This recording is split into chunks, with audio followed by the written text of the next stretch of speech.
Cadet Tia Reedy practices for her M4 qualification today. Reedy is unlike most other cadets, having 14 years previously enlisted, being in medical and forces command. On top of that, Reedy spent time as first sergeant of West Point Hospital. Reedy chose to go back to the basics as a cadet this summer due to a feeling of new opportunity to both grow as a person and mentor the next generation. My fellow cadets have been awesome, open to my mentorship, asking me questions. I think that's something that us as prior service, ADOs, whatever it may be, can really help with these cadets.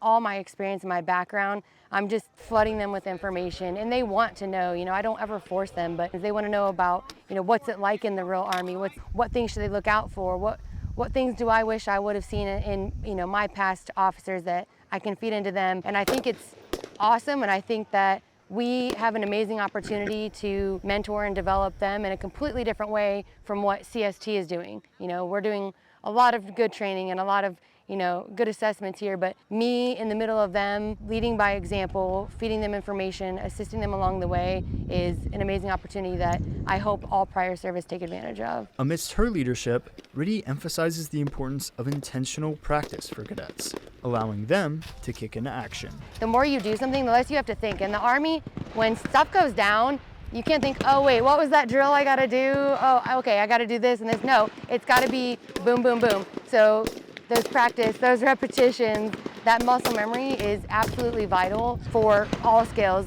And then as they get into their job skills, it's gonna be the same thing. You can't sit there and just think about what you need to do next. It's gotta be, something happens and immediate action is taken. So that practice, those repetitions, that muscle memory is important across the board. Immediate action is pivotal in many of the high-stress situations Reedy has been in. Reedy goes on to state her plans for the future after Cadet Summer Training. So med service all the way. That's where my heart is. That's where my passion is. I've had amazing mentors when it comes to officers in the med service corps that have just developed me into someone that I want to follow behind them and take up their positions and hopefully make them proud of, the leader that they've helped mold. I've been doing it for 14 years, so it just makes sense to me to just continue to excel in that branch. Reporting for CST Public Affairs, this is Andrew Fuhrman from Ball State University.